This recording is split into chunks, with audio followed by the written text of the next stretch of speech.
ચાલો આજે આપણે કૃષિ રાહત પેકેજમાં ડીબીટી કેમ ફરજિયાત છે એની ટૂંકમાં વાત કરીએ. જુઓ, હવેથી જ્યારે પણ પાકને નુકસાન થાય તો સરકાર જે આર્થિક મદદ કરે છે એ સીધી તમારા બેંક ખાતામાં જ આવશે અને આ માટે જ ડાયરેક્ટ બેનિફિટ ટ્રાન્સફર એટલે કે ડીબીટી ફરજિયાત કરી દેવાયું છે. તો પહેલો સવાલ એ થાય કે આ ડીબીટી છે શું? ડીબીટી એટલે ડાયરેક્ટ બેનિફિટ ટ્રાન્સફર, મતલબ કે સરકાર તરફથી મળતી સહાયની રકમ હવે કોઈ વચેટિયા વગર સીધી તમારા બેંક ખાતામાં જ જમા થઈ જશે. આનાથી ફાયદો એ છે કે ભ્રષ્ટાચાર અટકે અને તમને પૈસા પણ એકદમ સમયસર મળી જાય. બીજું, અને આ સૌથી અગત્યનું છે કે તમારે શું કરવાનું છે, તો જુઓ, પ્રોસેસ એકદમ સિમ્પલ છે. બસ 2 જ વસ્તુ ચેક કરવાની છે.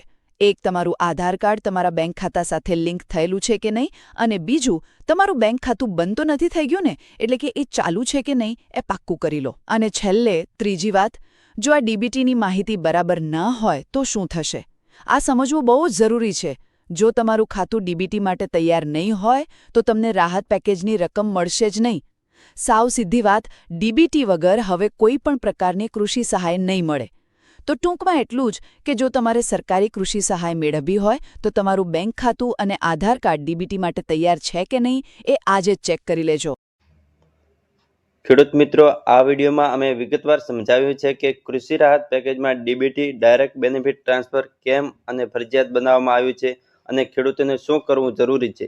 તો હવે આપણે ઘરે બેઠા ડીબીટી કેવી રીતે કરવું તે લાઈવ ફોનની સ્ક્રીન પરથી જાણીશું. મિત્રો, વિડીયો થોડો લાંબો થશે પણ તમને સાચી અને સચોટ માહિતી આપીશું.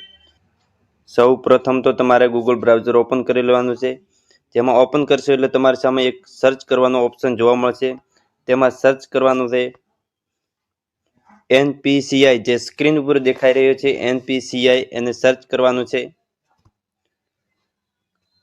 જેવું સર્ચ કરશો એટલે તમારી સામે એક નવું પેજ ઓપન થઈ જશે, જેમાં NPCI ની ઓફિશિયલ વેબસાઇટ જોવા મળશે, national payment corporation of India. એના પર ક્લિક કરવાનું રહેશે.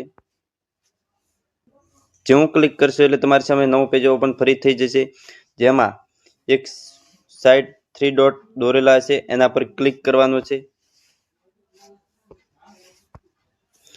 જેવું ક્લિક કરશો એટલે તમારી સામે home, about, NPCI, customer, business એવા ઘણા બધા ઓપ્શન જોવા મળશે.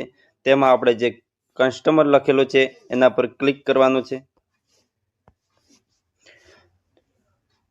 જેવું ક્લિક કરશો એટલે તમારી સામે ફરી એક નવા ઓપ્શન જોવા મળશે, ગેટ હેલ્પ, UPI કમ્પ્લાઇન, અધર પ્રોડક્ટ કમ્પ્લાઇન, જેમાં ભારત આધાર સીડિંગ અનેબલ છે લખેલો છે, એના પર ક્લિક કરવાનું છે. જેવું ક્લિક કરશો એટલે તમારી સામે ફરી એક નવું પેજ ઓપન થઈ જશે, જેમાં ઘણા ઓપ્શન જોવા મળશે, home, Aadhaar seeding, deseeding, account details, Aadhaar mapping status, Aadhaar mapping history, request status check છે, જે આધાર સીડિંગ અને ડીસીડિંગ જે બતાવી રહ્યો છે, આધાર સીડિંગ અને ડીસીડિંગ, એના પર ક્લિક કરવાનું. જેવું ક્લિક કરશો એટલે તમારી સામે એક ફોર્મ ખોલીને આવી જશે, જે રિક્વેસ્ટ ફોર આધાર સીડિંગ ડીસીડિંગનું ઓપ્શન જોવા મળશે, જેમાં પહેલા નંબરમાં એન્ટર યોર આધાર એટલે કે તમારો આધાર નંબર નાખવાનો રહેશે. બીજા ઓપ્શનની અંદર જે સીડિંગ ને ડીસીડિંગ છે તેમાં સીડિંગનું ઓપ્શન ક્લિક કરવાનું. એની પછી તમારે અહીંયા બેંક સિલેક્ટ કરવાની. તમારે જે પણ બેંકની અંદર ડીબીટી કરાવવું હોય, જે ડાયરેક્ટ બેનિફિટ ટ્રાન્સફર કરાવવું હોય, એ બેંક અહીંયા સિલેક્ટ કરવાની. એની નીચે જે એકાઉન્ટ નંબર લખેલો છે તે એકાઉન્ટ નંબરને સિલેક્ટ કરવાનો. એની પછી જે કન્ફર્મ એકાઉન્ટ નંબર છે એના પર પાછો એનો જ એકાઉન્ટ નંબર ક્લિક કરવાનો. એની પછી નીચે સ્ક્રોલ કરવાનું.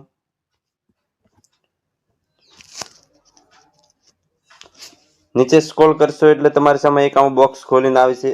એ બોક્સની અંદર ટચ કરવાનું, તેના રાઈટ થઈ જશે. એની નીચે સ્ક્રોલ કરવાનું. પછી નીચે સૌથી નીચે તમારે કેપ્ચર કોડ નાખવાનો કહેશે. અહીંયા કેપ્ચર કોડ નાખવાનો, જે ઉપર દેખાઈ રહ્યો છે. એ કેપ્ચર કોડ નાખ્યા પછી અહીંયા સબમિટનો ઓપ્શન જોવા મળશે, તે સબમિટ પર ક્લિક કરવાનું. અહીંયા જે શેડિંગ ટાઈપ લખેલો છે એની પર આપણે ફ્રેશ શેડિંગ પર ક્લિક કરવાનું.